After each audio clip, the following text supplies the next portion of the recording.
Bismillahirrahmanirrahim. Assalamualaikum warahmatullahi wabarakatuh. First thing first, let us praise to our best God, to our God, Allah Subhanahu wa Taala, the Lord of this world, the Master of Judgment Day, and the Creator of this universe, who was giving us beautiful life, long life, so we can gather in this place. Secondly, blessing and greetings to our Prophet Muhammad Sallallahu Alaihi Wasallam as the king of the great kingdom, namely Islam religion, and then brought us the darkness to the lightness. And here, in here, the first is I will to introduce myself. My name is Nurfatima, and here too I will answer the first question for about mid test. The first question is explaining the differentiation about testing, assessing, and teaching. The first is testing.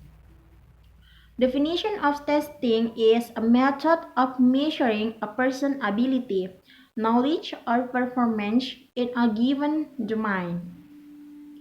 The second is assessment. Assessment is the single most important element in deciding what and how to teach for most teachers most of the time. It is a case of what you test is what you get. We live in society unhealthily perceived with assessment. Different purposes of assessment have different aims, different philosophies, and different effects on teaching and learning. The third is about teaching. When we talk of teaching, we tend to be emphasizing the person and the personality. We concentrate on what the teacher does in the classroom. We look for clarity of exposition and the amount of preparation done. The work that the teacher prepares for the student and the atmosphere that the teacher engenders in the class. We often talk of what makes an excellent teacher and how to get excellence in teaching. Definition of teaching is measured by learning, not on ground conferred. In a real sense, can be more. It is better to have deeper understanding of a smaller amount of content and to appreciate underlying principles than to have conferred slowly and large amount of content with little understanding. The second question is how to design classroom language assessment. And my answer is the first is practicality.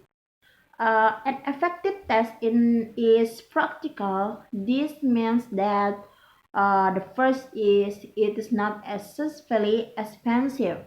The second, it stays within appropriate time constraints. The third, is relatively easy to administer. And the last is has a scoring or evaluation procedure that is specific and time efficient. The value and quality of a test sometimes hides and such nitty-gritty. Practical consideration, and here a sample story about practicality. Someday, an administrator of a 6-week summertime short course need to place the 50 or so students who had enrolled in the program. A quick search yielded a copy of an old English placement test from the University of Michigan. It had uh, two listening item based and on an audio tape and 80 items on grammar, vocabulary, and reading comprehension are multiple choice format. A scoring grade accompanied in the test. Or on the day of the test, the required number of the textbook test had been scored. A proctor had been assigned to monitor the process, and the administrator and proctor had planned to have the scoring complete by later that afternoon so students could begin classes the next day. And the next is reliability. A reliable test is consistent and dependable. If you give the same test to the same student or match students, when two different occurs, the test should yield the similar result. The issue of reliability of a test might best be addressed by considering a number of factors that might contribute to the unreliability of a test. The first is student-related reliability. The most common learner-related issue in reliability is caused by temporary illness, fatigue, anxiety, and other physical or psychological factors, which may make an observed score differ from one's true score. The second is rater reliability. Human error, subjectivity, and bias may enter into the scoring process. Iterator reliability occurs when two or more scores yield inconsistent scores on the same test, possible for lack of attention to scoring criteria, inexperience, inattention, or even reconciled basis. Um, rather reliability issues are not limited to contests where two or more scores are involved. Inter-rater reliability is a common occurrence for classroom teachers because of unclear scoring criteria, fatigue, bias toward particular good and bad students, or simple carelessness. The third is test administration reliability. Unreliability may also result from the condition in which the test is administered. For example, the administration of a test of oral comprehension in which a tape recorder played items for comprehension, but because of street noise outside the building, students sitting next to windows could not hear the tape accurately. This was a clear case of unreliability caused by the condition of the test administration. And the last is test reliability.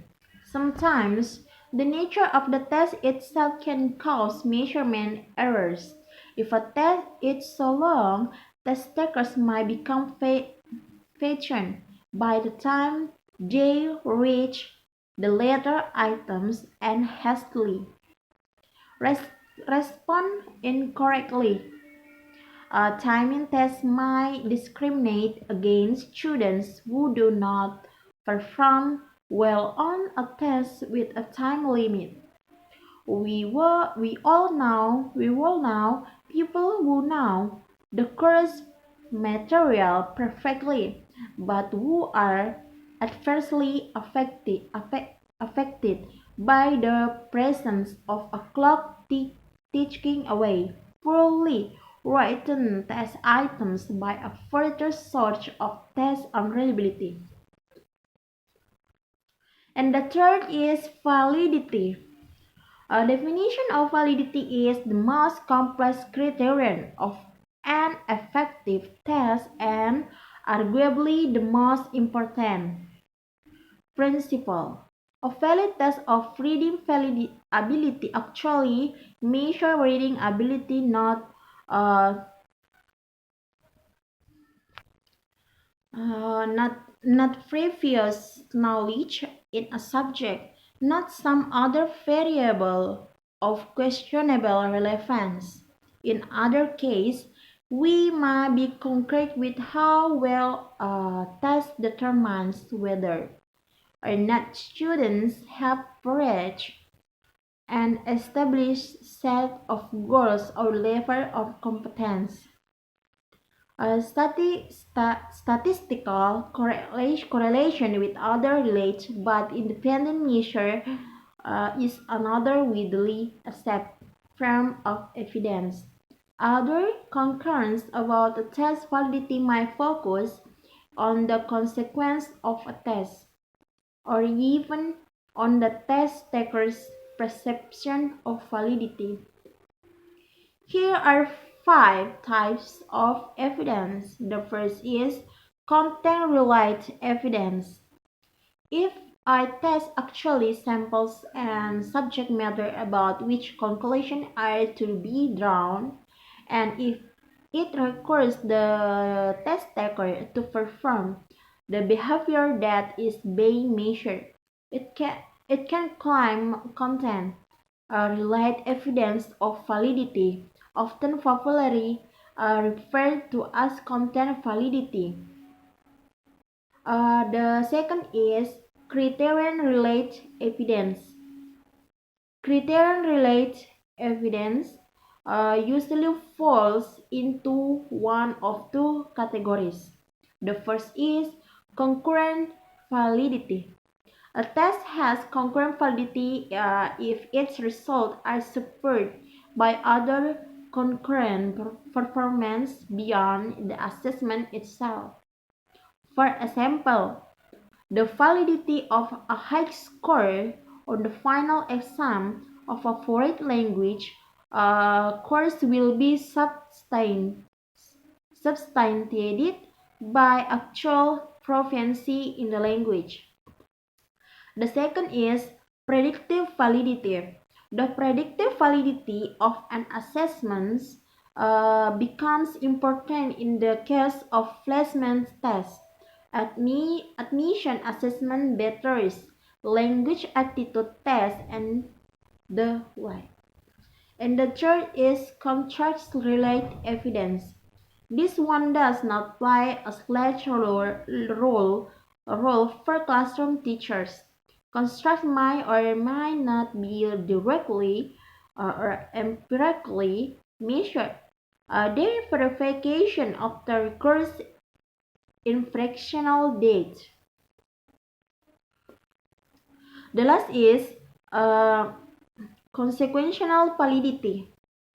Consequential validity encompasses all the consequences of a test, including such consideration as is occurring in measuring intended criteria, its impact on the preparation of test takers, its effect on the learner, and the intended and unintended social sequence of a test interpretation and use.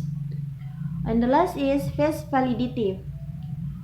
Face validity refers the degree to which a test looks right and efforts to measure the knowledge or abilities it claims to measure.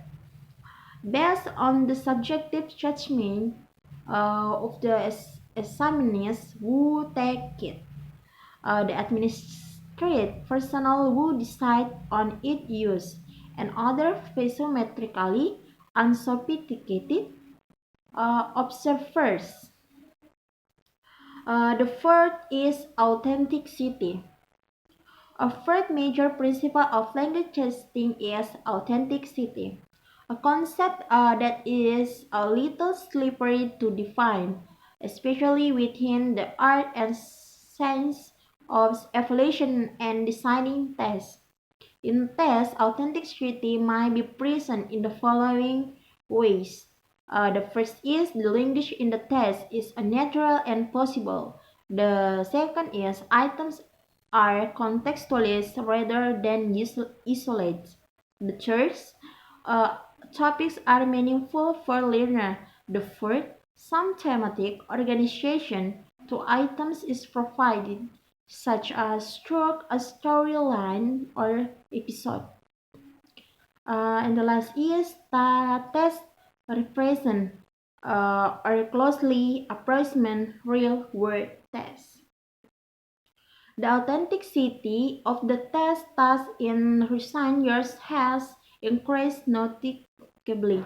2 or 3 decades ago, a connected, boring, contrived items were accepted as a necessary component of testing.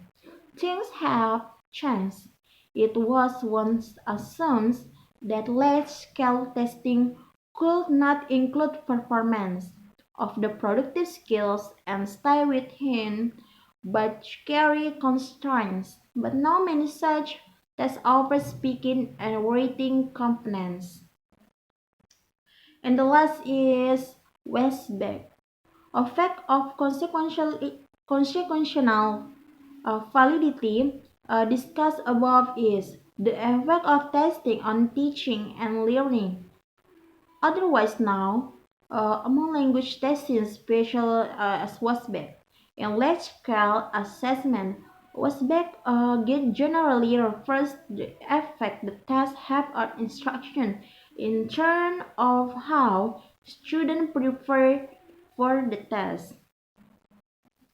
A little bit of Westbeck might also help students through a specification of the numerical score on the various subsection of the test. A, sub, a subsection on verb tense, for example, that yields a relatively low score may serve the diagnostic purpose of showing the student an area of challenge. Finally, Westbeck also implies that students have pretty access to you to discuss the feedback and evaluation you have given. While you almost certainly have no teachers with whom you won't dare agree about grade. An interactive, cooperative, collaborative classroom, nevertheless, can promote an atmosphere of dialogue between student and teacher regarding evaluation judgment. And the third question is when the assessment could be pitchability, reliability, validity, authenticity, and Westback.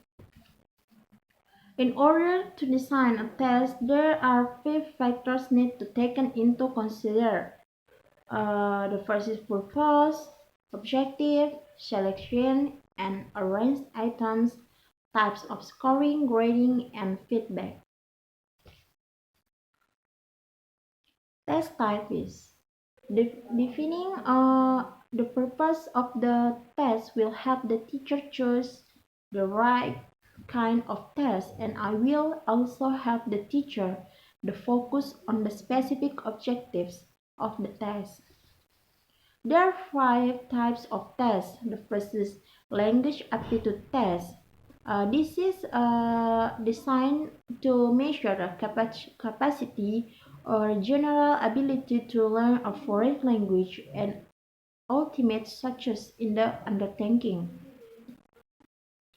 Language aptitude tests are ostensibly designed to apply to the classroom learning of any language. The next is proficiency test. This test is not limited to any one course, curriculum, or single skill in the language. Rather, it tests overall ability. Proficiency tests have traditionally consisted of standardized multiple choice items on grammar, vocabulary, reading comprehension, and oral comprehension. Placement test. A placement test usually, but not always, includes a sampling of the material to be conferred in the various courses in a curriculum. A student performance on the test should indicate the point at which the student will find material either too easy, not too difficult, but appropriately challenging. Diagnostic test. A diagnostic test is designed to diagnose specific aspect of a language. A test in pronunciation, for example, may diagnose the phonological features of English that are difficult for learners and should therefore become part of a curriculum. And the next is achievement test. This is related directly to classroom lesson, units, or even a total curriculum. Assessment tests are limited to particular material addressed in a curriculum within a particular time frame and are offered after a course has focused on the objectives in question.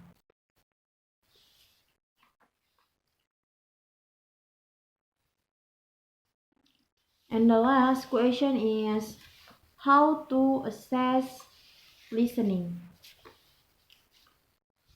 These steps and procedure help us to procedure a valid, reliable, and objective standard test. The four main steps are: the first, planning the test; the second is preparing the test; and the third is try out the test; and the fourth is evaluation the test. Step 1. Planning the test. Planning of the test is the first important step in the test construction. The main goal of evaluation process is to collect valid, reliable, and useful data about the student. Therefore, before going to prepare any test, we must keep in mind that at the first, what is to be measured; the second, what content should be included, and what types of test items are to be included. Therefore, the first step includes their major consideration. The first is determining the objectives of testing. The second is preparing test specifications. And the third is selection appropriate item types. Step 2. Preparing the test. After planning, preparation is in the next important step in the test construction. In this step, the test items are constructed in accordance with the table of specification. Each type of test item needs special care for construction. The preparation stage includes the following their function. The first is preparing test items. The second, preparing instruction for the test. The third is preparing the scoring key. And the next step is step 3, about tryout of the test. Once the test is prepared, now it is time to be confirming the validity, reliability, and usability of the test. Tryout help us to identify defective and ambiguous items, to determine the difficulty level of the test, and to determine the describing power of the items. Tryout involves two important functions. The first is administration of the test. Administration means administering the prepared test on a sample of pupils. So the effectiveness of the final form test depends upon a file administration. Gromwood and Lane have stated that the guiding principle in administering any classroom test is that all pupils must be given a fair chance to demonstrate their assessment of learning outcomes being measured. The second is scoring the test. Once on the test is administered and the answer scripts are obtained, the next step is to score the answer scripts. A scoring key may be provided for scoring when the answer is on the test paper. Its sub-scoring key is a sample answer script on which the correct answer are recorded. Step 4 about evaluation the test. Evaluation the test is a most important step in the test construction process. Evaluation is necessary to determine the quality of the test and the quality of the responses. Quality of the test implies that how good and defendable the test is, validity and reliability. Quality of the responses means which items are misfit in the phase. It also enables use to evaluate the usability of the test in general classroom situation. Evaluation the test involves following functions. The first is item analysis. Item analysis is a procedure which helps us to find out the answer to the following question: uh, whether the item function as intended, whether the test items have a profile difficulty level, whether the items is free from irrelevant clues and other defense. The second is determining validity of the test. The item analysis data also help us to provide the basis for effective class discussion of the result. The second is provide a basis for the remedial works. And the next, to increase skill in the test construction. The next is determining reliability of the text. Item analysis procedure. Item analysis procedure gives special emphasis on item difficulty level, item discriminating power. And the last is determining usability of the test.